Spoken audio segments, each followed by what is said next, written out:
long and prosperous. I was going into Toshi Station to pick up some power converters. Lilu Dallas Multipass. Shut up and take my money. By Grabthar's hammer. What a saving. One does not simply walk into Mordor. X never, ever marks the spot. Winter is coming. You're a wizard, Harry. Stay a while and listen. Hey, old Kermit the Frog here. Bow ties are cool. So say we all. This is a Play on Nerds.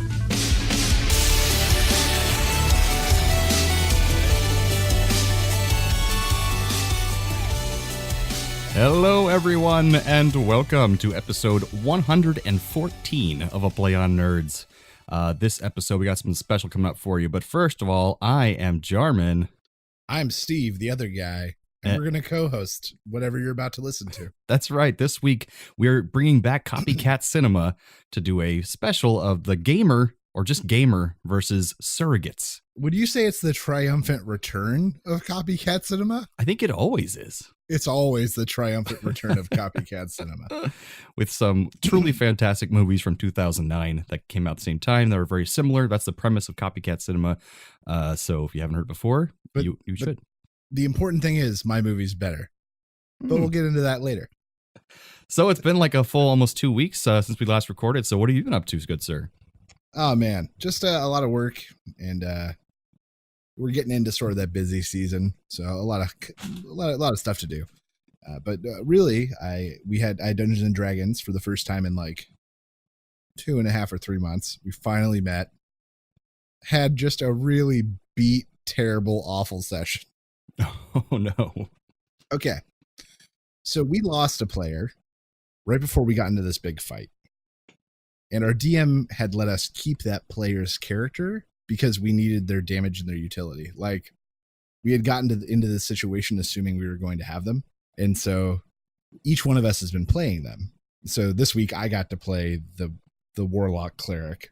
Gotcha. Which I was very happy for, because had I not, I would have done nothing for our entire 4-hour session, because my character was down 10 minutes in, dead. Oh, dead. Down 0. Okay. And rolled 7 death saving throws and took no other actions in 4 hours. But did he finally die, or did he survive? No, I was down. I was at 2 death saving throws, but every time I got up, I was knocked back down immediately. Jeez. So I literally just spent the whole time rolling death saving throws and doing nothing else. Had I not been also playing the Warlock, I would have done nothing. that's got lucky this time around. I got a little bit lucky, but we just had a really beat down session where none of us nothing went kind of the way we thought. And I personally felt like a little bit like ganged up on by the DM. So I was dead. I was at 0 hit points 10 minutes in. And then the DM was like, okay, so I'm going to look up coup de grace rules. And I was like, what? And he's like, yeah, because it makes sense that the NPCs would still attack you. Oh, no. And I'm like, but I'm unconscious and literally dead on the ground. He's like, yeah, but they don't have any other focus yet. And so like Ed, who's our book guy, who you can name something and he'll tell you what page of the PHB it's on. Right. Player's handbook, folks. We look and he didn't know, because he had never had a DM like try to kill a player on purpose. Try to kill a player. Like everyone was kind of taken aback, but it happened. Huh. That was when I got to 2 death saving throws, but it was a really rough session. And then the next day, our DM texted us and said that he is canceling the game. Like completely. It is done. Wow. What happened? He said he's not having fun anymore, so he's not preparing the way he should. And because that encounters aren't going well, and it's just this cycle, and we're not enjoying it because he's not enjoying it, sort of thing. Well, I mean, that does happen, but man, that sucks. What a bad way to go out. Yeah, it was a bad session, at least for me. There was some, other people were alive for parts of it. But I personally didn't do anything but lay on the ground unconscious. Yeah, and like every book and video I've watched about how to DM well, when I've been trying to look into it and finally DM again at some point, it says the main goal is to have fun, have your players have fun. And so if you're going to kill a character, at least make it really epic and really funny or amusing and make it so it's like that story will be told in the universe for eons. Don't just be like, yeah, they're kind of just still going to stab you even though you're unconscious. That's a terrible way to go out. Yeah. So the, at the end of the day, if he's not having fun, there's no point in it. But right. Yeah, I wish it would have ended better, but it happens. Well, at least you still have your Dungeon World campaign that I'm playing with you. I do. I think we're playing in 2 weeks. Perfect. But yeah, that's fun. That's where I'll get my outlet for the time being. For the time being, till you find a new group, which I'm sure you will. So yeah. So what have you been up to? I hope did your Dungeons and Dragons group disband? No, they did not. We did skip. Oh, that's good. We skipped a week for Valentine's Day stuff because pretty much everyone in the group is married but me. So that's fair. But Kate and I actually did something fun for Valentine's Day. We originally were going to stay in some fancy hotel because my girlfriend works for a Marriott, so she gets cheap rates, at hotels and stuff. But then she changed it in midstream and took us to Casadega, Florida. Have you heard of that before, Steve? No. So I've known about it most of my life because I grew up here in Florida, but it's a town in Florida that's known for having the most psychics of almost any city in the entire U.S. Like Salem might have them neck and neck, but that's more witchcraft. This is more psychic. So I've always envisioned it as this cool, like big, creepy old town.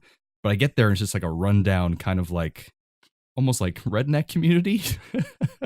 But it was really interesting and charming. And some of the houses there look like broken down haunted houses, like kind of something you'd see like in Detroit or something. But it was founded with the community of a spiritualist camp in 1875. And that building is still there. The spiritualist camp was. Wow. And the hotel is one of the oldest buildings there too, where we stayed. And it's supposed to be haunted. So it's kind of neat and creaky floors and stuff. But I don't mind where I stay in hotels as long as they're clean. They can be crappy or good. And it was really clean. It was really nice. And they had a really nice restaurant there we went to for dinner. And then late at night when we had a few drinks, we went to go see a psychic. And it was an unfulfilling experience, I'll say, because I'm really into the paranormal, but I don't really believe any of it. I'm very skeptical, and I don't think any of it's inherently true. But I think want to believe. Yeah, I think it'd be fun to think it could possibly be true. So I go in with an open mind, and I'm gonna be really respectful to this person. And it was a guy. He was one of the highest rated psychics there. It's at his house, so there's a little waiting room inside his door, and then he has us come in one by one. So I go in first. And he's just wearing a crappy t-shirt, and he's really disheveled looking. He has a beautiful house with like really beautiful furniture. I'm really confused by that because he looks so run down. He sits me down. He says, "Can I see an item of yours that you've had for a long time?" And I said, "Okay." He talks like that. And so I gave him my ring, because I always wear a ring on my finger I fiddle with, like a spinny ring. Right. So they just assume people are going to bring stuff with them? I guess anything on you that you have for a long time or for a while. I know, but what, like I'm thinking about what I'm wearing right now, my wallet, which I'm not going to hand to a psychic. Fair enough. Or my ring. Like what else would I hand them? Right. That's true. I don't know. Maybe a shoe. Yeah. Like what? So no, everybody gives them the ring. That's the answer. Probably. So he said they're fiddling with the ring. It's $10 ring. So I lose them all the time. So I just happen to have this one for quite a while. And he starts going off, and he has this weird tick where he has his eyes closed and they're kind of fluttering. He's like, okay. And he says like, so I'm seeing this. Okay. And I'm like, okay. All right. All right. And so there were three things that were kind of interesting, or two really. One, he says, I see a trip in your future. Okay. A trip somewhere in Florida. Okay. I'm seeing Tampa. Okay. And I said, okay. I didn't give him any yeses or nos, but it's funny because, we're going to Tampa in a month to go to the Renaissance Festival. So I was like, that's interesting that I never go to Tampa. So that's kind of weird. And then he mentioned something that was interesting, but he's saying, I'm seeing a man with you. Okay. An older man with heart problems. He passed away. He was important in your life about 20, 30 years ago. He's got light hair. Okay. And I was like, huh, interesting. I was like, because that fits the description of my father who passed away. Right. He's got 20, 30 years ago, though. Well, he's got light hair. He's heavy set. He said as well, my dad was pretty heavy set towards the end. And 20, 30 years ago, I guess is when I was born, 32 years ago. So maybe that's. Yeah, I guess. But I come to think of it, I'm like, okay, every person in their life probably has someone dead who was overweight, therefore probably had heart problems, and light hair because they're old and they have white hair. So I was like, he could say that to pretty much anybody. And somebody like, he's looking at you. He's gauging you as like a 35 to 40-year-old white male. Mm-hmm. I'm gonna guessing you play older because you have a lot of salt in your hair. I do. So he's probably guessing, and so yeah. But it was funny. It was like, oh, I see how this works. All right. So the Tampa thing was weird. And then he said a couple things to Kate about trips and stuff and how she just recently got a promotion, which is true. And the odd thing was, too, he was texting on his phone the entire time, off to the side, like occasionally. But the thing is, I was like, oh, he's texting someone about us who's Googling us. But I realized he never got our names. So I was like, okay, well, that can't be possible. He's just rudely texting someone during our reading. Oh, no. Those kind of psychics, they do like text consultations and stuff, and they charge by the text. So he was doing 2 readings at once. Yes, that's huge business for the ones that do professionally. Oh, that is so stupid and terrible. Yeah. But it was totally worth it just to do once, because I always want to do one once, just for fun. And I know it's wasted money throwing on the ground, but hey, it was fun and silly, and it was for entertainment value, totally worth it. I recommend people try it out for just not someone like that Cynthia, whatever her name was, who was a really popular psychic for a while there in the 90s. I only know Miss Cleo. Oh, Miss Cleo. But there was this psychic in the 90s who was really popular. She was on TV shows and stuff. And she kept talking to parents whose children were missing. And she would keep offering information before they could tell her anything. And so that she would give them wrong information. She's like, oh, I'm sorry. She was definitely strangled. And she's dead. I'm really sorry. She's like, but no, they found her. She was burned. She wasn't strangled. And then she's like, oh, I must be sensing someone else. Like, it was so terrible. So yeah, we went to the little mystic shops there and just had a nice dinner. And it was a really unique, fun Valentine's Day. So that's what I've been doing. All right. So does that bring us to some nerdy news? I think it does. All right. It's time for Nerdy News.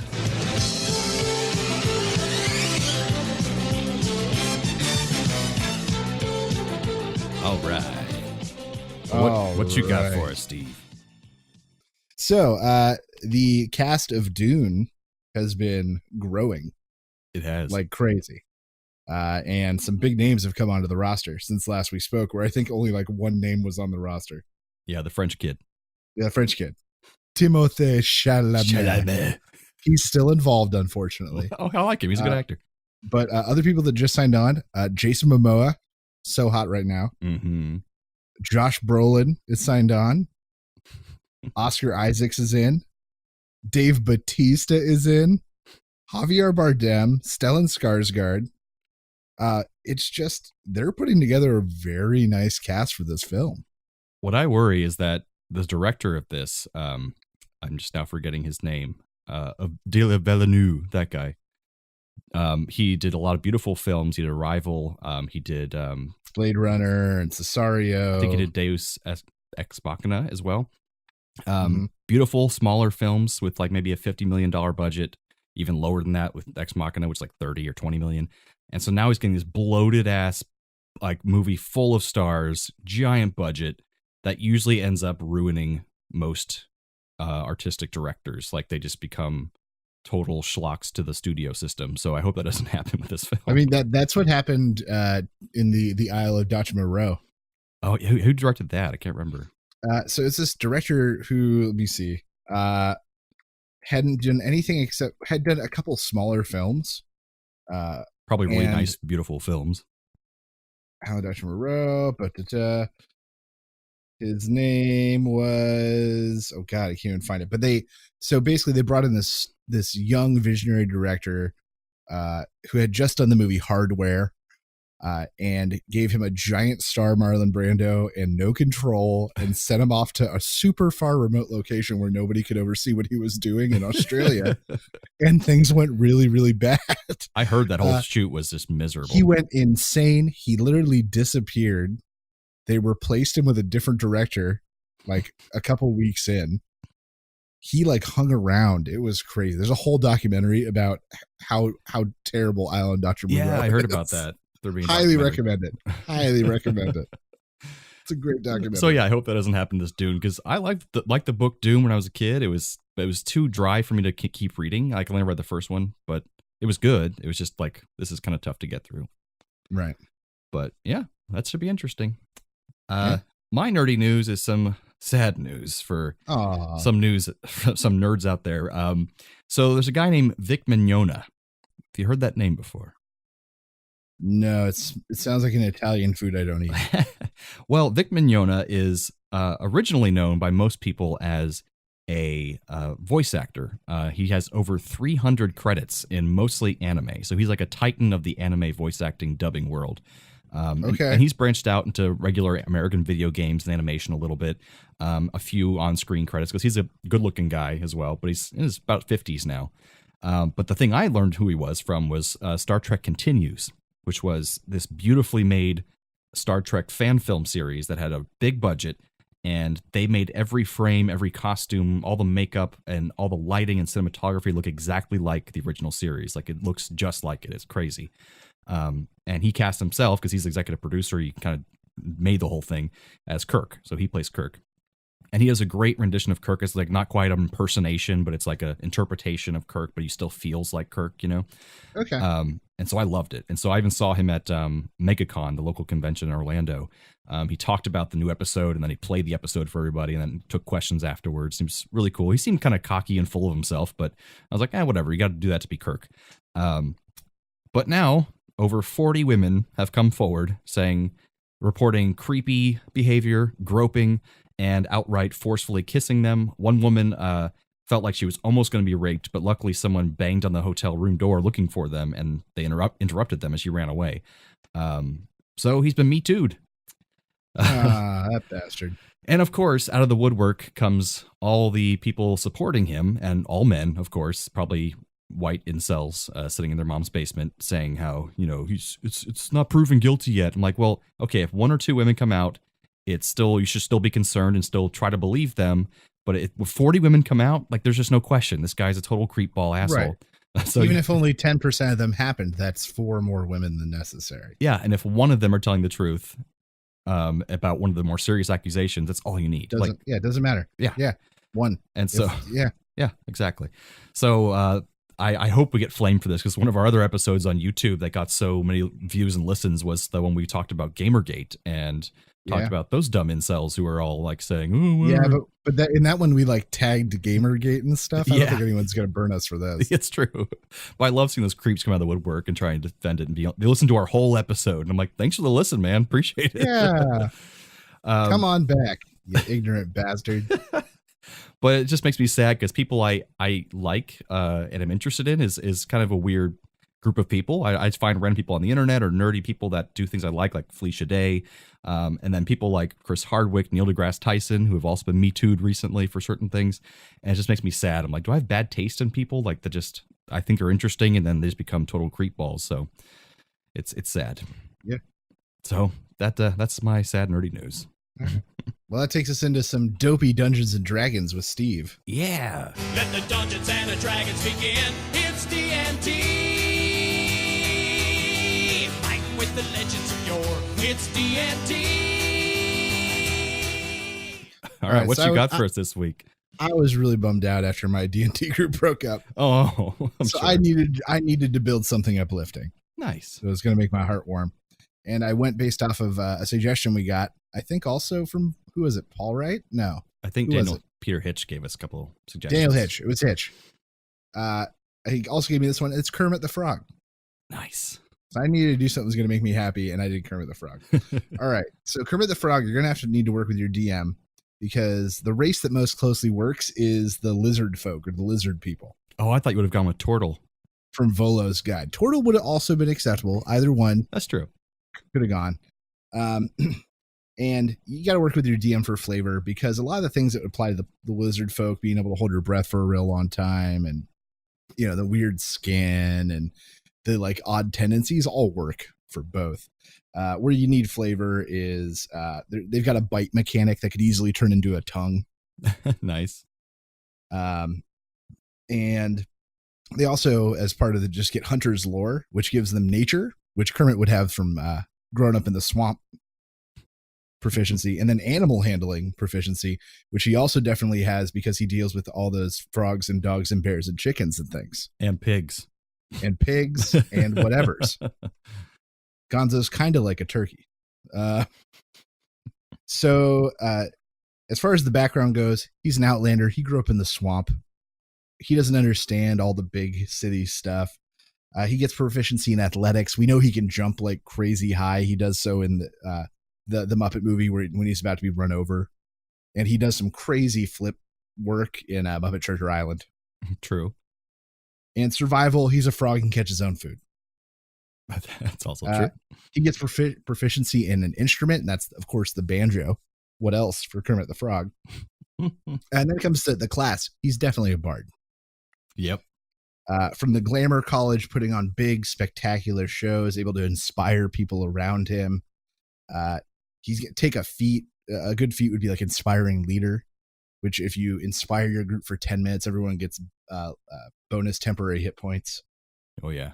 Use that in every session, folks. And then you get some spells that are going to help you flavor even further, like light, which I think you could, if you were to do DM, could flavor as a spotlight. Nice. Charm person, because everyone kind of forgets this, but back in the day, Kermit was quite the ladies' man. He flirted with a lot of gorgeous women on the Muppet Show. Oh, I didn't know that. And then you mix in some fun other things. Silent image put on. He could make basically illusionary sets. And suggestion, help to guide people in the right way. So yeah, Kermit the Frog, I think, is a lizard folk or lizard man bard. That is perfect. When it comes down to it. I'm going to keep all these recordings. Of course, I keep them all anyway, but I want to go back and make some of these characters eventually. Much fun.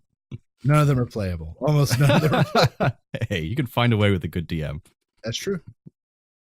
All right. Does that take us into our main segment? Almost, because I have a surprise game for you.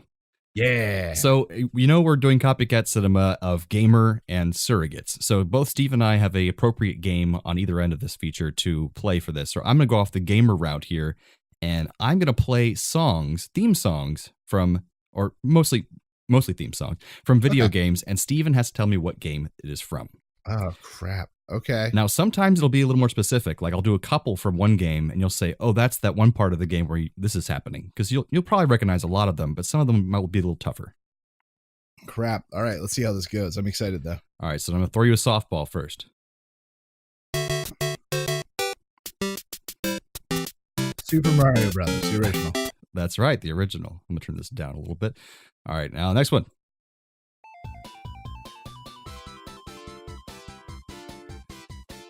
Do you recognize it? Kinda. We played this a lot as kids. At least I know I did. I don't know, man. That one is Sonic the Hedgehog, Green Hill Zone. Oh, I never had a Sega Genesis. Oh, I forgot about that. I was the Sega guy. That's why I loved yours, is because I never got to play them. I like coming to your place to play your Super Nintendo, so it worked out really well. And what was the one after Super Nintendo? Oh, the N64. No, before that you had, the GameCube is what I'm thinking of later on. Yeah, that's right. I had the GameCube. Yeah. All right, this is another softball. Okay. Tetris. That's right, Tetris. Here we go. Some of these are big softballs. Gotta know that one. Is that one of the Legends of Zelda? That's the original, man. Yeah. There's some great heavy metal covers of that. You should listen to that. All right. Epic. Here's one maybe a little more difficult, but you might get it. Okay.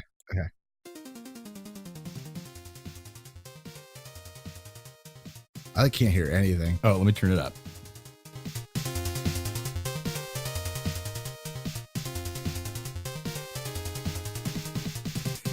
I don't know. A Teenage Mutant Ninja Turtles game. Nope, it's Contra. Contra. That was a little before our time. A little bit, yeah. All right, so here's another one. This is more specific. You got to be here. That is from the Super Nintendo version, Super Mario World.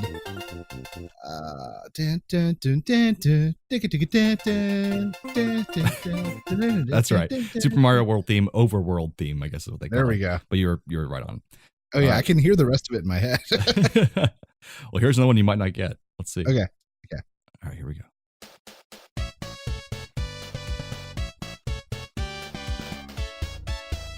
That's Sonic the Hedgehog, and that's like the in-between level thing. That's it. The main title theme, basically. Yeah. Yeah. So you got that one. All right. Well, I only know that because the animated series used that same riff. Sonic the Hedgehog. Da, da, da, da, da, da, da. That's the only reason All right. I never watched the animated series. It's not good. Well, they have a crappy movie coming out soon too, live action. Hey, we're just gonna assume it's crappy.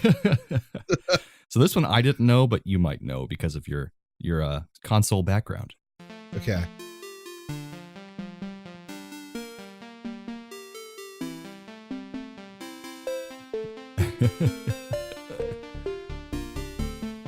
Is that a Final Fantasy? Nope. I got nothing. That is Donkey Kong Country.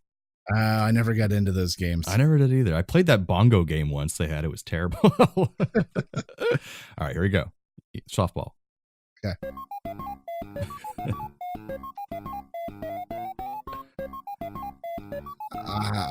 Pac-Man? Yeah, I was like scared for a second there. All right. I knew it was old. I just couldn't remember which old one. All right, this is a game I did not play, but I know for a fact you did. Okay. Here we go. It's Pokemon something. Yeah, Pokemon. Pokemon Red, Blue, and Yellow theme, it says. All right. Hell yeah. All right, here we go.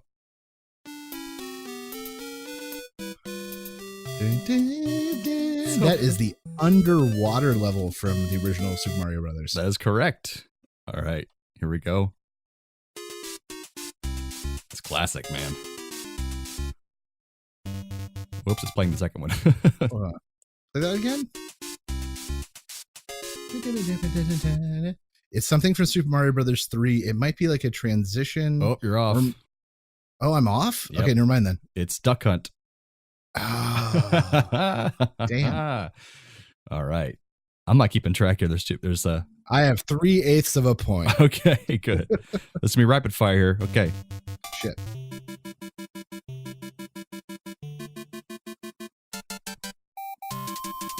Oh, Kirby. Yeah, I had to wait for that part too because that's the part that's what I needed. All right, here we go. Here's a little newer song. Oh crap. That's words? I'm making a note here. Huge success. No idea. Oh, Portal. There we go. Yeah, there you go. Good job. All right, this one is a throwback as well. Played a lot of hours in this game.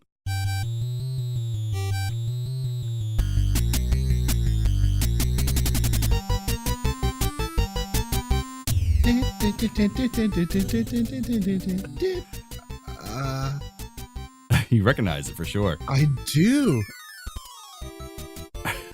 Any guesses?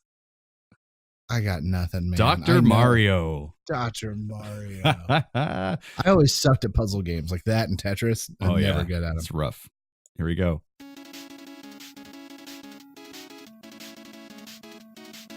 I got nothing. Final Fantasy. Mega Man. Oh, yeah. I never played those. Here we go. Here's a classic. Streets of Rage 2? No. What is that? It's got Street in the name. Oh, Street Fighter. Street Fighter 2 or the original. It's Guile's theme from Street Fighter. Here's a weird one that I think you should get, though. Wait for it to kick into the chorus.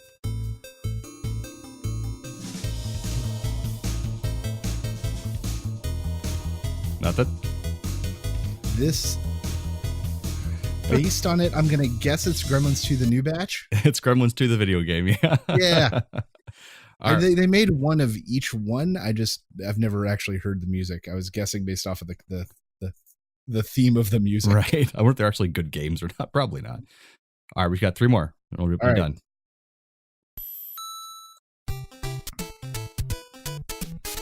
That is the menu that when you're choosing a level in Mario 3, Super Mario Bros. 3. That's right. I love Mario 3. That's the one I played the most.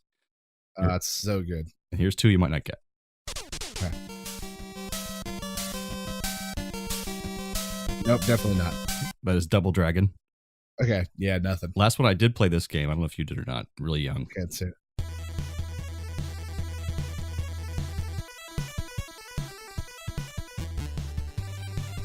That's pretty much all it has. Driving game? I don't know. Kind of. It's Skate or Die. Skate or Die. So I'm going to say you got 40 billion points. Yay! I think we have a sound for that. I think it sounds like this. Yay! All right, so that brings us to our main segment to talk about copycat cinema, gamer versus surrogates, and I have a song for that. Ooh.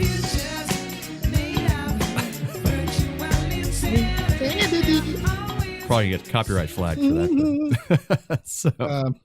So this week I will be defending Gamer, and Jordan will be defending Surrogates. Two movies that came out in 2009 with so many of the same thematic elements. It's absolutely incredible.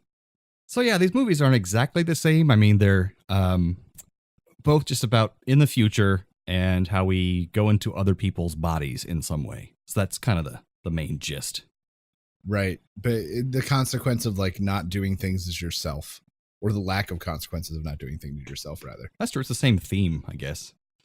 Oh yeah. It's thematic elements through and through. Holy crap. So I should say, for any possible new listeners out there, Copycat Cinema, where we pick two films from the same year that are pretty much almost the same movie or on the same exact themes. For some reason, studios didn't coordinate and they released these movies at the same time. And generally, one of us will pick one of the movies we're going to defend. And we'll kind of go through the story of the film and go through a little bit of points about what happened and then defend it to the death, or just a little bit. So you want to start with Gamer first?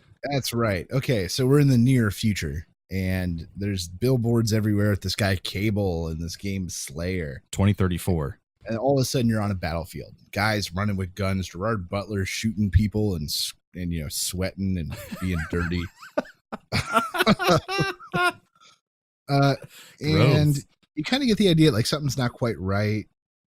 Like, yeah, it's a battlefield movie, which you've seen Gerard Butler in before, but there's like random bystanders aimlessly walking and people pretending to hand money back and forth. And then you get to see a guy come over and teabag another guy. Yeah. And then he hits a save point. And that's when you get your first glimpse of that it's a game, kind of. Right. You get the first look at the handler, the kid. You get introduced to Castle, who is the villain, effectively played by Michael C. Hall. Dexter. Dexter, who's like a genius billionaire who came up with this virtual world thing where people can control other people or pay to be controlled. And then there's Slayer, which is the game that Gerard Butler's character is involved in. And then there's Society, which is basically The Sims, but you take over a real human being. And the idea is that Slayer is populated by people who are on death row. And so you can win 30 matches. And if you win 30 matches, then you get to go free, basically. But they don't expect anyone to ever make it through all the way because a kid is controlling your body like a game controller. Right. And then the Sims one, the Society, is basically people who are just hard up for money. They can be paid to be controlled by people to just do like the Sims or that life, Second Life game. People have sex with each other and stuff, and it's interesting. And Castle is kind of painted as this eccentric, almost god complexy kind of character. And that's when you get the first look at the humans, the resistance. With the Z. These people telling you not to trust Castle and that he's going to enslave everybody. And somewhere in here, you learn about the stakes that you just mentioned, where if they make 30, they get to walk free. But then there are also these bystanders. And that's when you meet John Leguizamo's character, who they really want you to care about, but you just don't give a shit about. He's on screen for like 30 seconds total. You just don't. And like they only have to do like 5 or something as an extra, and they get to go free. But you can't move or do anything as an extra. You're just stuck in place, so you can be shot at any given point in time. And you can tell John Leguizamo is acting his heart out for this role. He had a whole backstory and everything, but he made like a whole character and like talking ticks and everything, but he's just gone. Yeah, just gone. You just don't care that much either. You feel bad as an audience member for not caring. And you get to meet his wife, who works in Society as one of the people that gets taken control of. Right. And then all of a sudden you get a blast from the past, a song from the Bloodhound Gang. Like, you and me, baby, ain't nothing but mammals. Yeah. What a great pick. That really aged well. And this really shows the darker side of like what people would really do with this. What, with the Society one? Yeah, people hurting themselves and laughing about it, making people lick blood. Yeah. And they have to really obscenely try to make this guy look really, really gross who's taking control of his wife. Okay, so I'm not going to lie. I love this fat guy. He's great. was the best personification of like the kind of person that would be into this. And it's like a total stereotype of someone who's just like, has food all over them. They're shirtless and they're I loved him grabbing whole handfuls of waffle and like dunking them. And I looked at that syrup, and that there's no way that was actual syrup. They put some sort of thickener in there, but it like glopped up like string cheese. It was so good. And he's like taking control of what's his face's wife in the society game and making her have sex with a man. So it's showing that would happen. Of course, people would gender swap and that kind of thing, because you could. And at this point is where I kind of have this question: is they never quite clarify if there's some sort of sensory anything. It doesn't appear that there is, which is kind of weird. He's just watching it on TV. Right, but he's like getting pleasure out of it. And they never really show what the control schema for that person is. I wish they'd shown just a little bit more of that. Yeah, like when he was talking, she was saying the words that he was saying. They were coming out of her mouth, but there was no setup. I guess it's just voice controlled, but he was really getting off on it. No kink shaming. Yeah.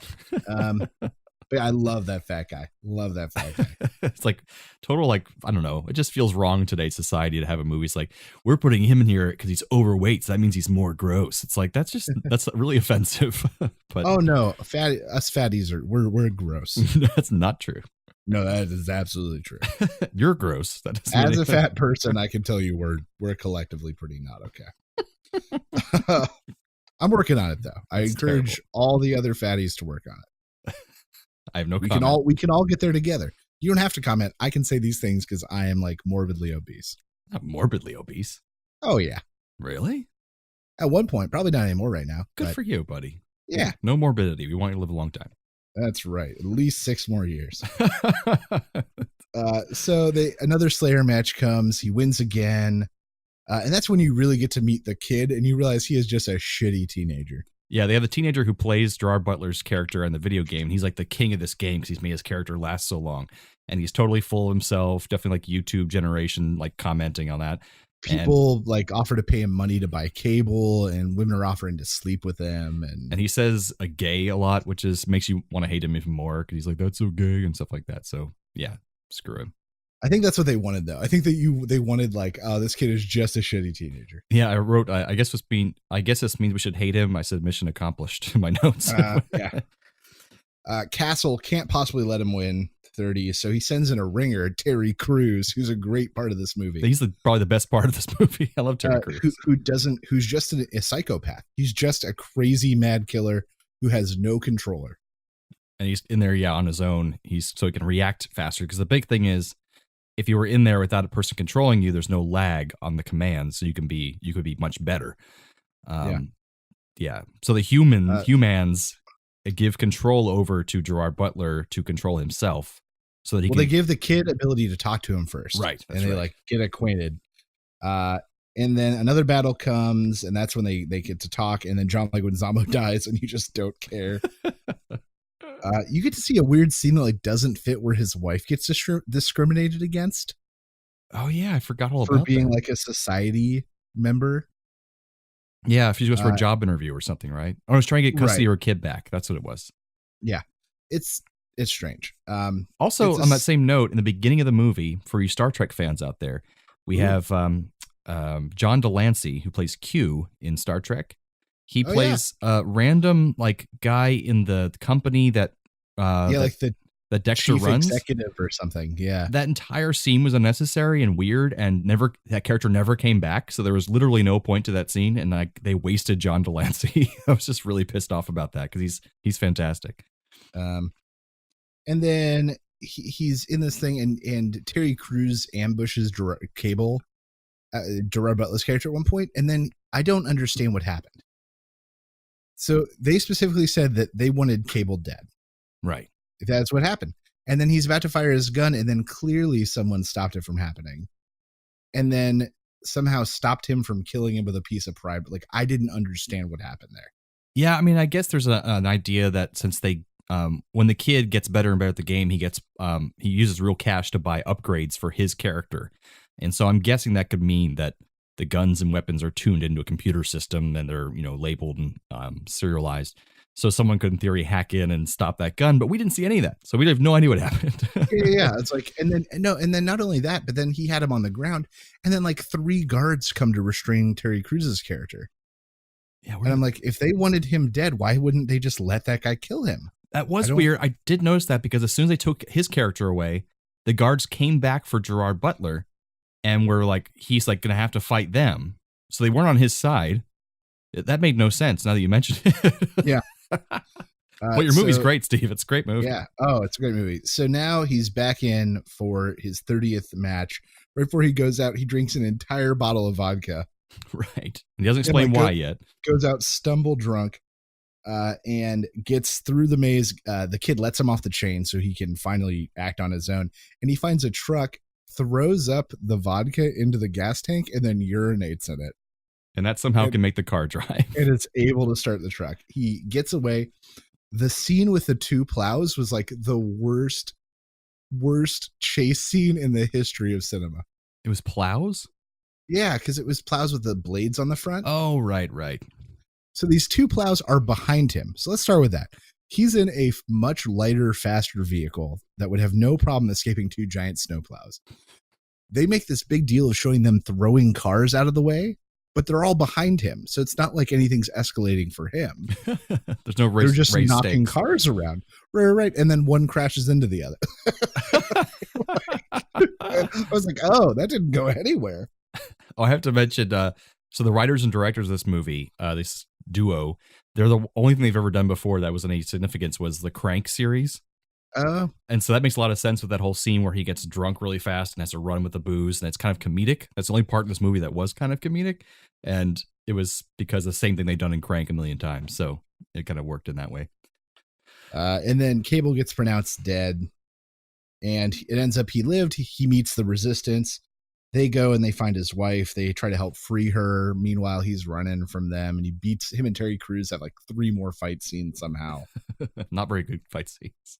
The kid, so the shitty teenager, gets taken in, and out of nowhere, bam, Keith David scene. I love Keith David. And the scene is delightful. He's interrogating the kid. It is delightful. And then once again they show the fat guy, and I love this fat guy. I love that fat guy. He takes them to a rave. So like while Gerard Butler and his wife's character are running from armed men, and his wife is being controlled by big fat guy, they decide to go to the rave, and they lead a bunch of gunmen through a dance party. There was one part I felt kind of bad. So his wife, while she's in society, this is a little bit earlier, goes and like meets a creepy guy played by the guy from Heroes. Yeah, that's right. Who like, and they go to a hotel room to have sex, and you can see she doesn't want to do it, but she's under control. And then Gerard Butler's character shows up, picks this guy up, and just breaks his back. And this guy's just a poor sap who's being paid to do this. Yeah, and like this guy's in the same position as his wife. He's like hard luck, can't work anywhere else, comes to work in society. He's like a shitty pizza boy level guy. And Gerard Butler just came and broke his back. Poor guy. I felt so bad for that. I felt worse for that guy than John Leguizamo. Okay, that needs to be a reoccurring theme, like Raul Julia, where we keep saying, I feel worse for this guy than I do for John Leguizamo. Okay, yeah, but I just thought about that. I was like, this poor bastard. Yeah, it's the guy from This Is Us. He's just always has a hard luck with it. Movies and TV shows. So somewhere in here, you learn that the murder that the main guy supposedly did was actually Castle, because him and his buddy were 2 of their first experiments on whether they could make people kill each other or not. Right. They barely attach that in at the end.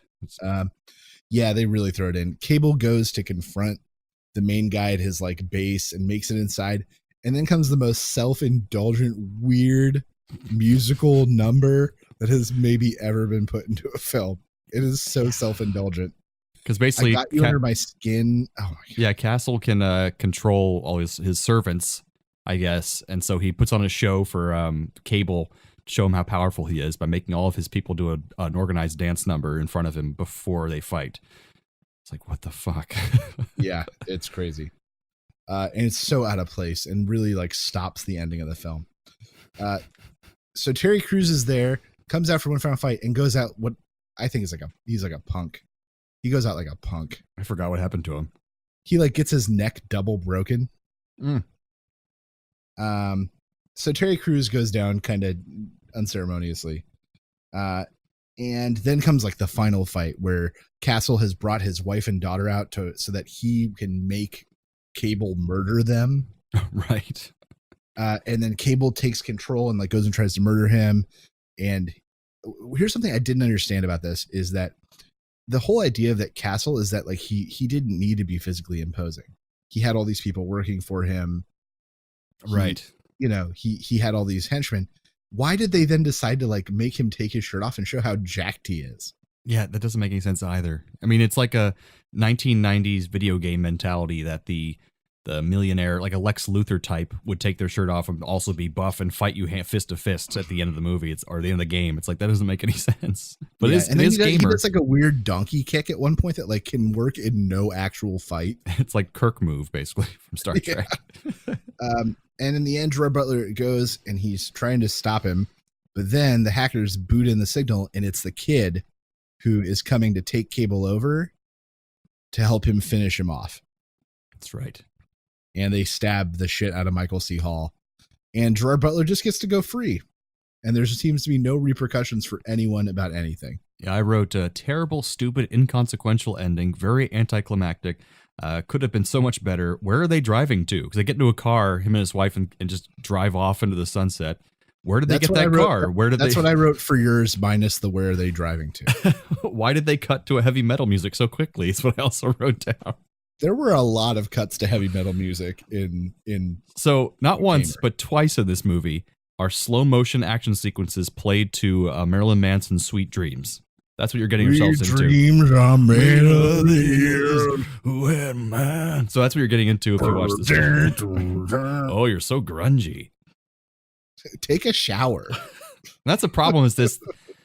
I'll get into it later. But yeah, I have issues. Okay. So now let's talk through Surrogates.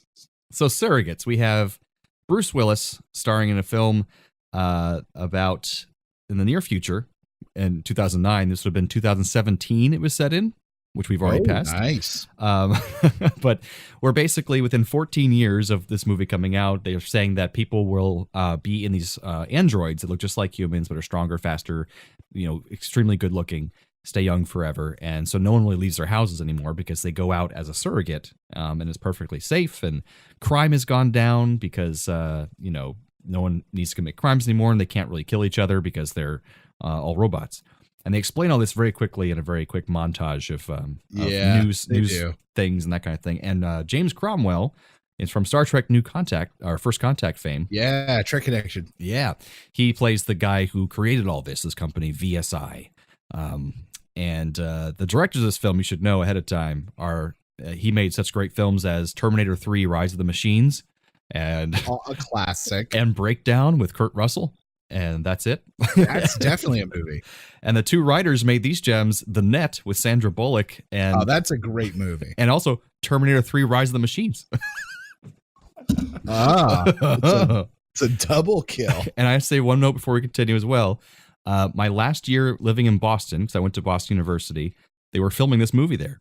And my friends and I were walking down the street and we saw hundreds of dead bodies lying on the ground. And we said, what the fuck is going on? We could see lights in the distance, so we figured it was a movie because they were filming lots of movies around at the time. And we went back home later on. Apparently it was all over the news because they didn't alert enough people that they were shooting the scene where all these dead bodies fall on the ground or these dead robots. Right. And so they had dummies and extras mixed together all over the ground, this random street we were walking on in Boston. It was really creepy. And so I found out later on it was a movie with Bruce Willis. I'm like, that's awesome. I got to see some of it being filmed. But I love Bruce Willis. Yeah. So anyways, we where does this start? I can't forget exactly where it starts.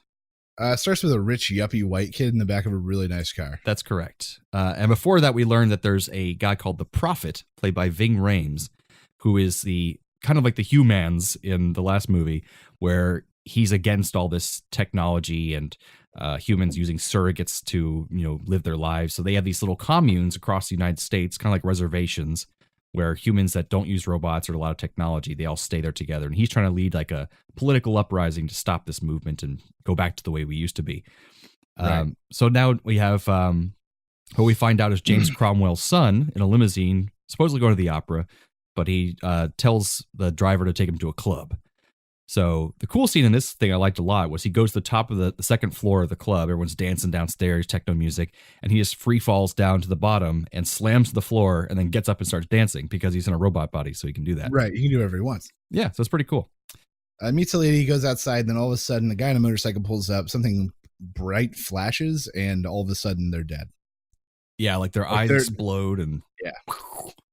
So we just cut to the police department. It's actually the FBI, and we see a very creepily uncanny valley young faced Bruce Willis with a hairpiece, trying to make him look like a robot version of himself, like a perfect version, but it looks really weird. I still can't tell if it's CGI or makeup. I don't know what that was.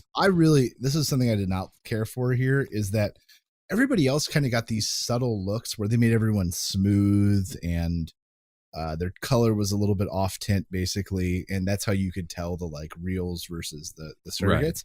And with Bruce Willis, they just took that and took it way too far. But he's the only one they took it way too far on. Because I think they do something different with him because he's the only actor that was in a robot body that was an old actor. Everyone else was a young. And weird. For everyone else in the movie, their real body, they aged them up. And then in their surrogate body, they were just using their regular face because they're already a young actor. So it's like he looked really strange because they either put a lot of makeup on him and weird lighting or really weird, bad CGI. But I don't think they had that kind of CGI back then, 10 years ago. Yeah, it's not the best. Let's just agree on that. So he's assigned with his partner to investigate this case of because they find out that the they can't get in touch with the owners of the surrogates that were killed, and one of them's not even registered. The young boy's surrogate wasn't registered, so they go on a search and they find out that the woman who was killed with the boy, her actual body was killed the same time as her robot body was killed because old fat white guy. That's right, and they're surprised that it's a man portraying a woman. I'm like, by then you should not be surprised by this. Yeah, like, there would be no surprise. That happens all the time at this point. I would imagine. That's right.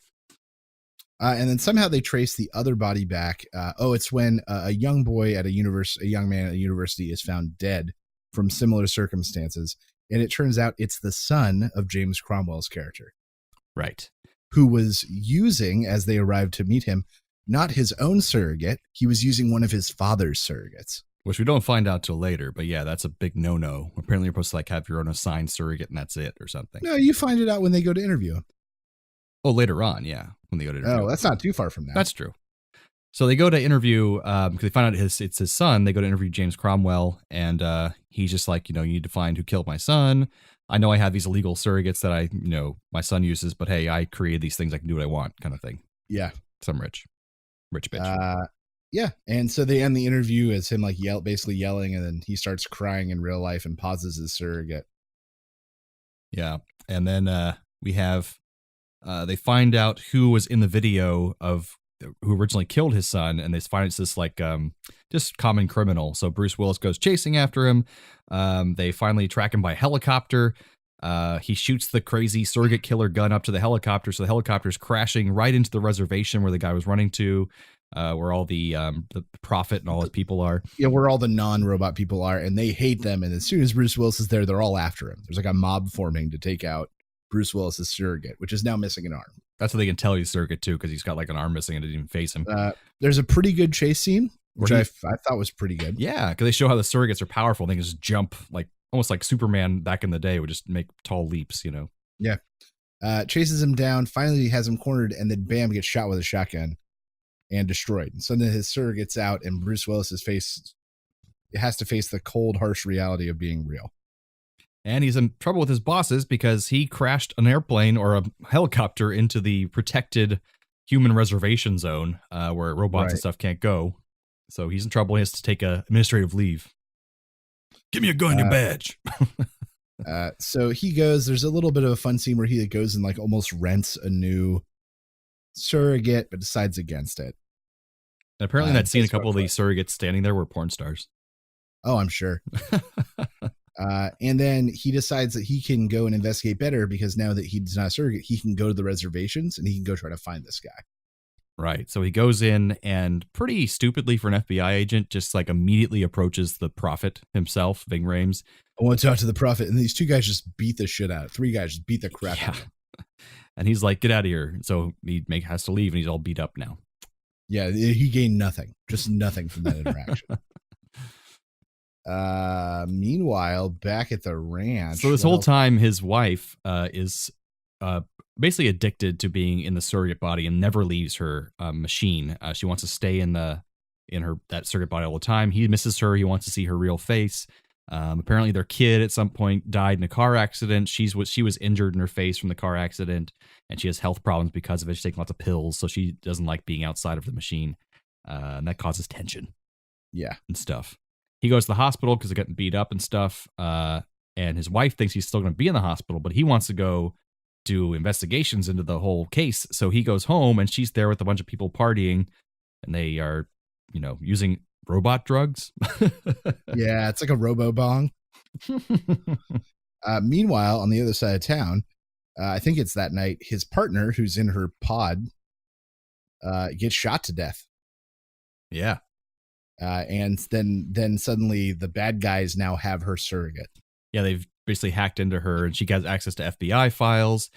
Basically, the prophet wants to get this gun that was used on the surrogates that kills them because that's an unknown thing. They don't know how you would kill a surrogate and then have it kill the host. That never happens. Right. And they find out eventually Bruce Willis goes to the military and they tell him that, eventually tell him that they designed that thing, but they thought they destroyed them all. So somebody's trying to kill James Cromwell with this gun or something, I guess. It gets a little complicated here. Yeah, it gets a little bit complicated. So they go to stop the prophet. They send a raid to get him. And then it turns out that Ving Rhames was a robot the whole time. Yeah, they accidentally shoot him and he's like a robot body bleeding. And then you find out that he's a robot and that he was in control by James Cromwell's character. Because he's ashamed of his creation and he wants to destroy it. Right. So But this is where things got really, really complicated. Because who was trying to kill James Cromwell then from the beginning? Nobody. I don't understand who that was. He paid. Okay, so James Cromwell is the guy who supplied the gun to the common criminal. Because he says, I don't know. We only talked by phone and I never saw his face or got his name. So it was James Cromwell gave it to him to use against all the humans, to use against the surrogates. I don't know. But no, because the way I took it, okay. The guy was particularly trying to use that gun to kill James Cromwell because he thought that body was James Cromwell in that body. So he was singling him out, following him. And so they were trying to kill James Cromwell. But it turns out it was his son using the body. So I'm trying to figure out who gave that guy. Oh, it was VSI. We did find that out later on. Okay. Because remember the board of directors wanted him dead because he was so against what they were doing. Remember the cop? Oh God. The cop was in with it. It was very confusing. Sorry, audience. We're confused as you are. This movie gets real complicated, real complex. Yeah, real quickly. Okay, so James Cromwell done it. That's what you need to understand. Right. They go to stop him. He ends up in his female ex-partner who's now dead surrogate body. And it made the ending of the movie really hard to take serious because they kept doing these tense cuts where it's her doing something actiony and then cutting to Bruce Willis in a chair. Yeah. And then her doing something actiony and then back to Bruce Willis in the chair. It was really goofy. And there's actually a great guy who plays the overseer guy at the computer this whole movie. He likes being in a human body, but he works like the FBI or BSI. I can't remember. He was a great part of the movie. Yeah, he was a comedic relief kind of thing, and just he's the one who has access to hacking and all that stuff. But basically, they try to attach the gun to the grid so that it takes out all the surrogates and the humans who use them at the same time. So they're able to, at the last minute, deactivate that so that doesn't kill everybody. But then Bruce Willis decides at the last minute to let it go ahead and kill all the surrogates. So the humans are still safe, but every single surrogate in the entire world is shut down immediately at the same time and destroyed. So that's kind of he decides at the last minute because he misses his wife and he's come to the realization he doesn't like these surrogates, and so that's kind of the end there, isn't it? Kind of. Some things to throw in. The guy that you mentioned is Devin Rattray, and most of our viewers would know him as Buzz from the Home Alone movies. Oh, really? His like mean older brother. He's a child actor. I forgot about that. Devin Rattray. He does a great job, and you're right, is kind of one of the highlights of the movie. I think it's like kind of the one less morose parts of the movie. And the one thing that I think is kind of crazy that the ending is like, everyone's waking up and coming out. But this would be a catastrophic event for all society. Oh, yeah. And planes would fall out of the sky. And all of society relies on these things doing their job for everything. Now you're going to have a bunch of like physically atrophied, tense people with anxiety, which they mentioned that. Yeah. Like heading out into the world. But the world would be shut down. It would take them back like 20 years. Yeah. Yeah. So, I think they kind of like treat it lighthearted a little bit. I did like though that every time someone got out of one of their like their surrogate beds, they would like have a hard time standing, and they seemed kind of weak, and their legs ached and stuff. And it's like I like they at least approached that. They didn't like just ignore that whole fact. Yeah. So now let's talk about why one of our movies is better than the other. Clearly. You first, buddy. All right. So my first point for why Gamer is better than Surrogates is that you get just some grade A over the top action sequences. Gerard Butler running, gunning. You get to watch guys on motorcycles on fire, people hit by cars and trucks, people explode, heads exploding. I'm talking about some A+ top notch action in Gamer. All right. Well, my first point directly counteracts that. Mine says better action sequences by far. First of all, because you can't tell what the hell is going on in Gamer. They cut every 3.3 seconds. It's so dark and gritty, you can't tell what's happening. The chase scenes in the Surrogate were great. They had helicopters and explosions and jumping surrogates from like the chase scenes were great. Okay, they had one helicopter. They had one chase scene. They had two chase scenes, like the on foot chase scenes. And then she chases him in the car when she's going through the city, and she's like, and he barrels over like 20 people. Okay. It was amazing. Two chase scenes, one helicopter, one explosion. But the ones that were actually there were so much better than Gamer because I couldn't tell what the fuck was going on. That is true. There were a lot of quick cuts, a lot of like random little slow. And it's handheld camera on top of a bunch of cuts, so it's like my eyes. That's fair. All right, my second point for why Gamer is better. Mm-hmm. Is I think it showed more accurately what the terrible nowadays people would do with this technology. It's like that big fat guy renting a woman and making her go have sex with a man who's a guy wearing like all latex, who's called like Rape Dave or something. Yeah. I think he was. I think that depiction of what would happen was much more accurate than the altruistic, like most signs of racism have dried up thanks to the surrogates. Like I was like, yep. All right, due to our current state of our particular country that we live in, I completely agree with you. Yeah. I have no counterpoint to that. Yeah. It's sadly the realistic truth. If we had this technology, what would happen? Yeah, it would not be altruistic. We'd not be living in some sort of awesome futuristic society. It would be people like making other people fuck people in pools of jelly while they laugh and then lick blood.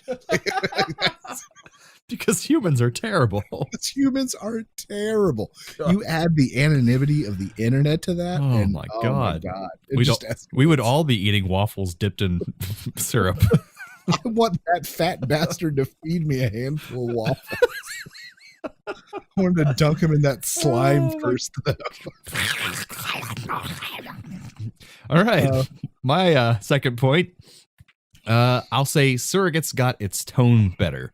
A big thing that was a problem with Gamer is that if you watch Crank, the movie they made before this, and the Crank sequels, it knows what it is. It's super silly, super fast-paced, super just like intense carnage and laughs. And they're good at that. Those movies are really fun. They're stupid, but they're really fun. And then they made Gamer, and most of the movie is really gritty and serious and brooding, and then you have these weird moments that don't fit, like a really quirky John Leguizamo and the dance sequence and just an over the top like cartoon villain who is the main bad guy. Whereas Surrogates, it feels like the same movie throughout the entire thing. It feels like a pretty polished Hollywood film, and it's it has a serious tone, but there's good comedic moments. There's a kind of a little bit of everything. No random characters you don't see again. Everyone plays their part, so it's less of a garbled mess of images than Gamer was. Fair. All right, so my third and final point is and I'll walk away from this debate if you can give me this. I need you to name one scene in your movie that was better than that delightful Keith David scene in Gamer. If you can name one thing in your movie that was legitimately just more delightful than that, I'll walk away.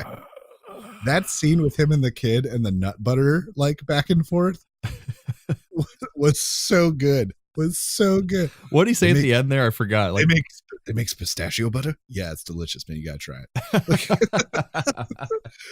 See, that's what they're good at in those Crank movies. If they had done more of that, it would have been fantastic. And he's like credited as himself. His character's name is Detective Keith. Are you serious? Yeah, he was obviously there as like a favor to someone. That's really funny. Yeah, so that scene alone makes Gamer entirely worth it. I wish that the Prophet in my movie was replaced with Keith David. That would have been great. Oh man, Ving Rhames was good though. Ving Rhames is better when he's playing Ving Rhames. Like Mission Impossible movies, the role he's was perfect. Kind of throwaway. Yeah, he's just, I don't think he was good at that kind of gravitas, but he's great at like being Ving Rhames. But anyways, well, my last point is acting. I think besides Keith David, we can all give Keith David his due. But Bruce Willis still, this is one of the last movies where Bruce Willis still cared enough to try to act. And he actually was delivering his lines and freaking acting in this movie. Like the scenes with his wife, like you really felt like he cared. Because I was really impressed because I've seen him recently. He phones in everything now. He doesn't give a shit about any movie he's in. And the supporting cast was great. And I'm not going to counter this entirely, but James Cromwell, I do love a lot. He's great in everything he's in. I've seen him once in person, and he is a giant. I was at an event for a film festival in Miami, and he was walking at this after party, and he was towering above everyone in the entire room. It's just like he's great. Yeah, I think he's like 6'4". Yeah, it seems like he's taller than that, but maybe he was like in heels or something. I don't know. But the cast did a great job in Surrogates. I think there was just much better acting, and if they had had more John Leguizamo in Gamer, we could have been saved. But they didn't. I don't feel bad for him at all. I like John Leguizamo. I liked him ever since Spawn. I thought he was great. Man. I feel worse for the guy from Heroes. Oh yeah, I got his back broke. I feel worse for that guy. You know what's funny? I saw that guy in Heroes, and he has the same sideways mouth talking thing that Sylvester Stallone has. Yeah. And so I was always like, oh, he should play his son in a movie or something. And then in Rocky 5, or not, just Rocky, I think it was called, that one that came out. He played his son. And now in Creed 2, he was back in it playing his son. I was like, yes, that was perfect casting. All right. Well, who won that one? Who knows? Who cares? You tell us, audience. They're both okay. I think Surrogates is a little more watchable. Gamer is a great concept, but man, it was just. I think it depends on what you want to watch. I think if you want to watch something that's like a little bit deeper, maybe Surrogates. If you just want action and stupid, then Gamer's Carnage for you. Yeah, that's Gamer's true. all for you. All right, so let's talk about to talk about Surrogates. I've got just a few fun facts about robots. Nice. So the word robot itself comes from the Czech word robota, which means like drudgery or terrible work. Wow, I didn't know that. And the first place it appeared as the word robot was at a 1921 play in which robots were built and then they killed all humans. Wow, it's like the first time it was used. Yeah. That's depressing. United States military has all kinds of robots, drones and scouts, but most notable over the Middle East wars have been the PackBots, which are like little tanks with these robot arms on them that supposedly were used in the search for Osama bin Laden, and that went well. Yeah, apparently. So they're made by this manufacturer called iRobot, which is more commonly known because they also make the Roomba. That's right. They've sold 2 million Roombas. That's how they fund their military operations? Yeah, apparently. Bristol Robotics Lab is developing these fuel cells that run off of bacteria that's produced by rotting apples. Whoa. And then a fun fact, all androids are robots, but not all robots are androids. A robot made to resemble a human is an android.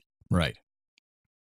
Versus other just random robots that look like other things. I learned that distinction from the Rusted Robot podcast, which initially featured a different robot every week when they first started, but then they realized that wasn't tenable, so they were not enough robots. There's probably a lot of robots they could do, but yeah, they moved on to bigger and broader things.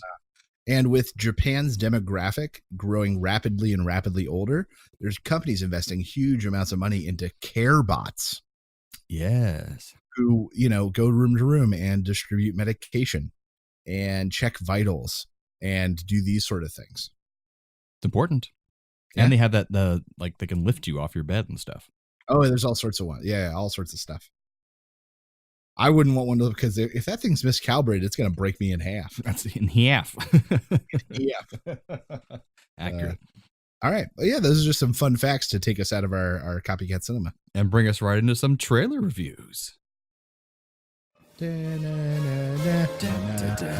at A Play on Nerds, we have spent years refining our exclusive trailer rating system. At the low end of the scale, we have Burn It, where we think you should find every copy you can get your hands on and throw it into a barrel fire. To burn it, Fahrenheit 451 style. And second from the bottom, we have We'll See. Maybe the trailer was too short, maybe it was cut oddly, or maybe we don't know what the hell we just watched. We'll see. Up next, we have Give It a Buck. Whether you hit a red box, a dollar movie theater in the bad part of town, or a cheap online rental, give this movie a buck and enjoy it without breaking the bank. And at the top of our rating system, we have Shut Up and Take My Money. The wallets have been charmed out of our pockets, and we are ready to make our hard-earned cash disappear. And that's our patent-pending trailer rating system for A Play on Nerds. All right. We had two interesting trailers kind of fall into our lap at the last moment. Yeah. And I'll talk about the one that I kind of dug up, and it's called Ma. Here it is. Are you going to meet a boy?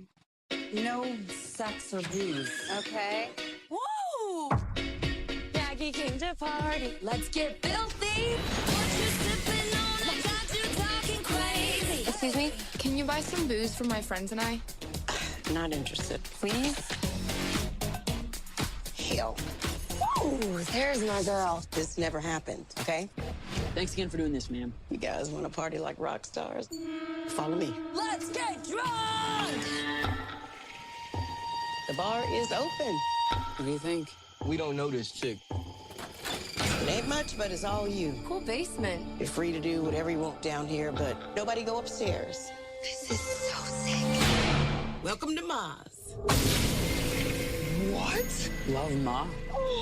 It's 5 o'clock somewhere. How did she get our numbers? You know where the party is. Those earrings are beautiful, Maggie. You got a sweet mama, huh? Who are you with? Just some kids from school. You have a boyfriend. Men are dogs. There's something off about Ma. Seriously? She's harmless. And her basement's pretty much the best drinking spot in town. We can't go up there. Shh.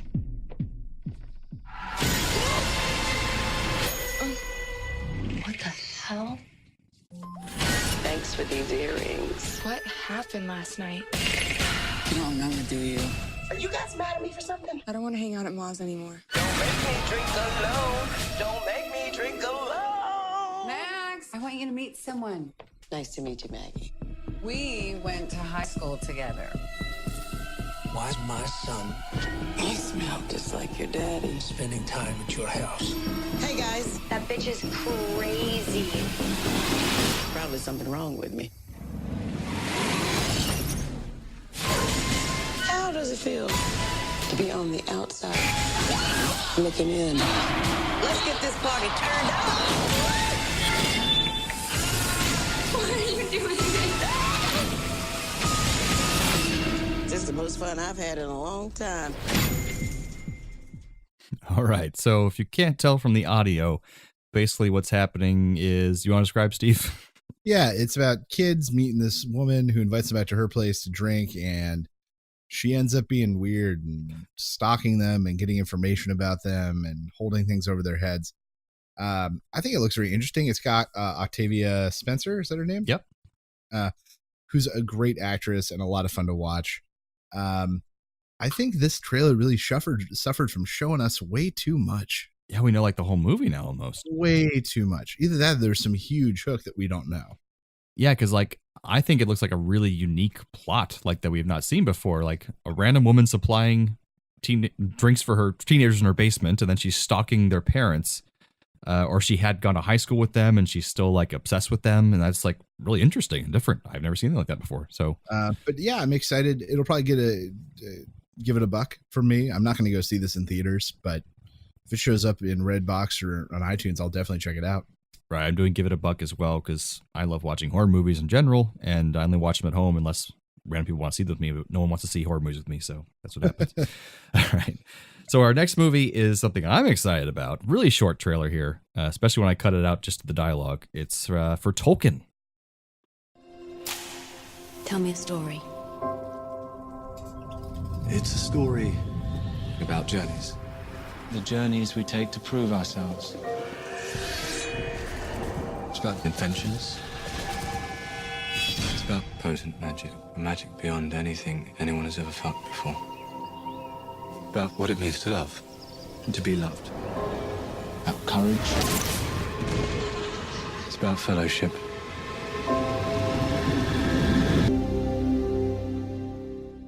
Get it? Fellowship of the Ring.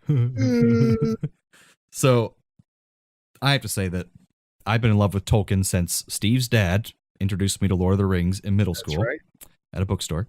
And I started reading every single thing I could lay my hands on that was by Tolkien. I read all the short stories, the unfinished tales, the Silmarillion. I read his biography, and then the movies came out. And when the first trailer for Lord of the Rings came out, I was like, holy shit. I mean, everyone watched it. It was amazing. I remember sitting in my room with maps of Middle-earth, just imagining that this was the real world, but just happened before our civilization. And that one day we would find the Shire in an archaeological dig somewhere. I thought that would happen. But anyways, needless to say, it's Shut Up and Take My Money for me.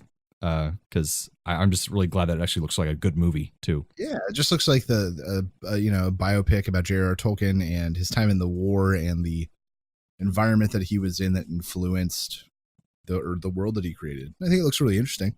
Yeah, and the actor is a guy who played Beast in the new X-Men movies.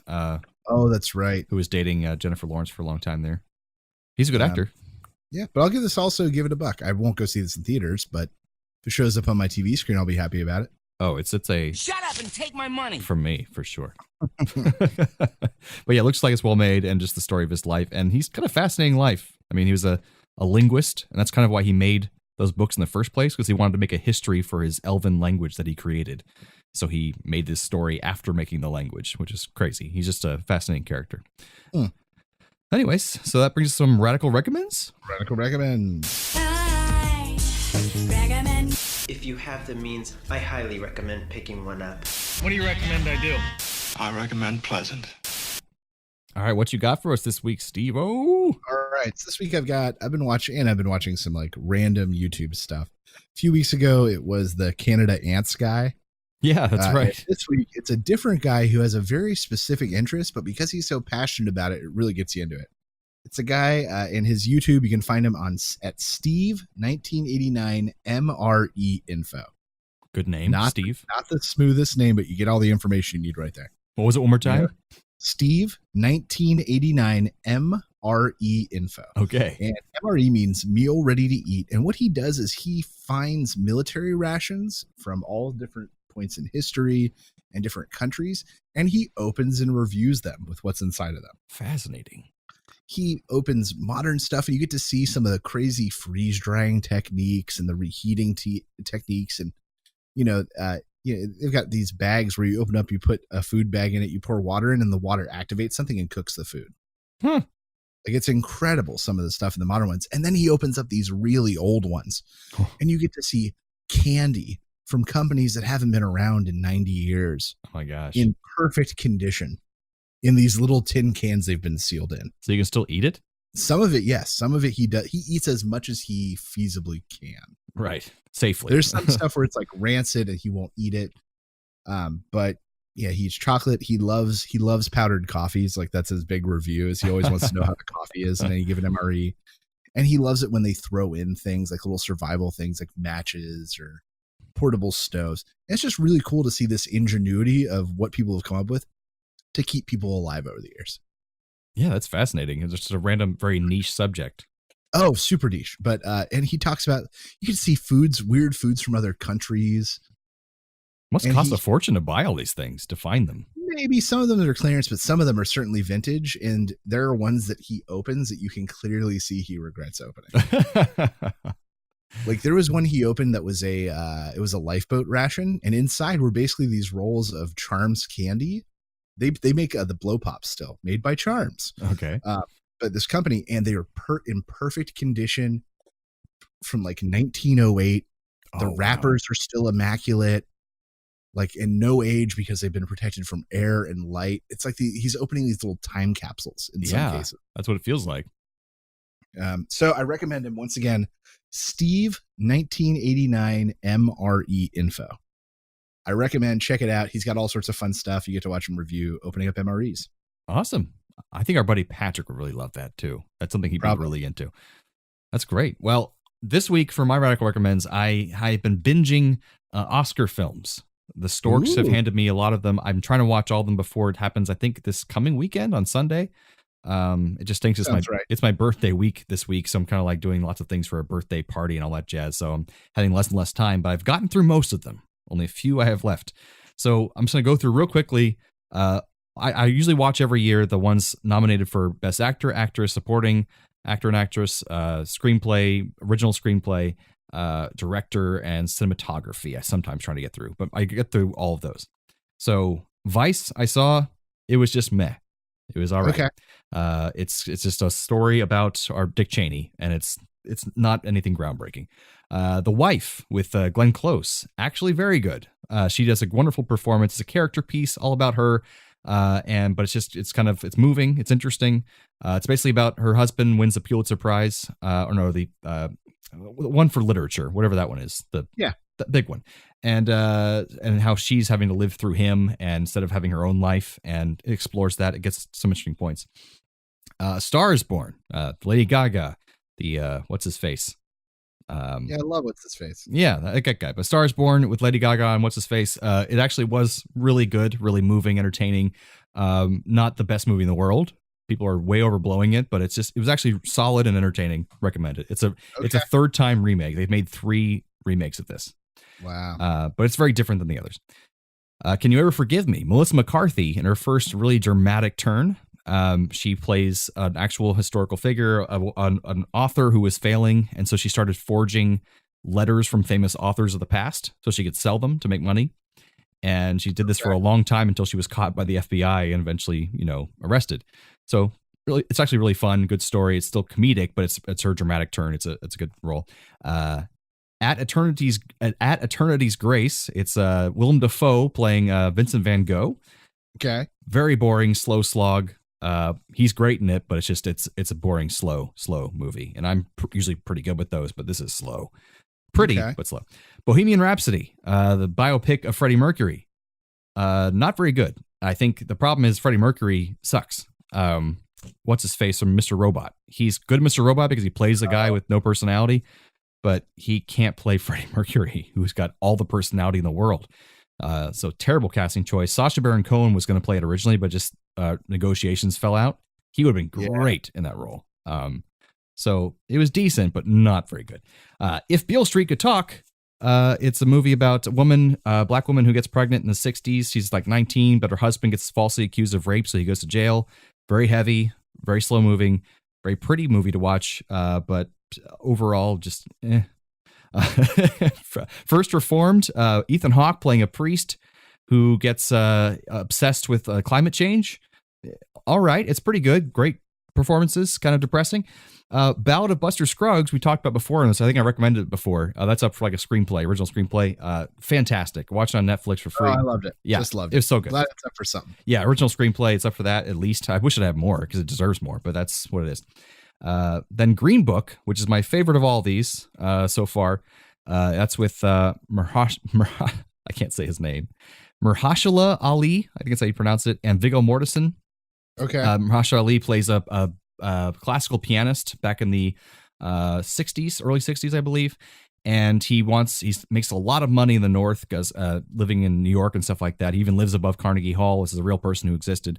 And so he's very wealthy and he plays for wealthy people, but he wants to do a tour of the South and go to all these like plantation homes and these like very wealthy people having parties and play for them because they'll pay him a lot of money. So he hires Viggo Mortensen, who's like kind of like an Italian ex-mobster kind of protection guy as his driver. And so these two people just grow together in this long road trip they go on to take him to these different gigs in the South where he has to protect this guy, and he's racist to begin with. And then by the end of the movie, you know, like he's kind of like the relationship develops, and it's funny and it's heartwarming, moving. But it was the best one of all of them. So Green Book is my recommendation. So is it up for the best picture? Yes, Green Book is up for best picture. So with the movies you've seen, if you had to pick one to win the Oscar right now, you'd say Green Book? If it was me choosing, yes, but I think they're going to be schlocks and they're going to pick like A Star Is Born or something. Okay, that's fair. And I haven't seen Roma, The Favorite, Cold War, or Black Klansman yet. I've heard I'm going to see all of them, but Black Klansman I've heard is really good too. So we'll see. Okay. And lastly, coffee. I recommend getting a French press coffee maker. That's all I can say because I've had coffee makers for years, like Mr. Coffee, and they eventually always make me sick, even if I ever clean them out thoroughly. But now I have a French press and I don't get sick anymore, and the coffee is much better. So French press coffee makers, go for it. We had one for a long time. We loved it. It's more work, like maybe 10 minutes more to get a cup of coffee, but hey, it's worth it. It's a great one-person solution for coffee. Yes, I am one person, so that's why I like it. Yes, perfect. Perfect. All right. All right. Well, thanks for joining us for what ended up being a long episode, but we had a lot to cover and we've been gone for a little bit. It's true. You'll get over it. Thanks for joining us. Keep coming on back for episode 115, I guess. We don't know what we're talking about yet, but it's going to be exciting. Oh, we do know what we're talking about. We do. Yes. For next episode, we're covering all things Captain Marvel before the movie comes out. So be ready for that, folks. We'll get you the information you need. That's right. But until then, keep on coming back. We will keep being your nerdy co-host as long as you keep being our nerdy audience. Thanks again, Internet. Stay nerdy, my friends.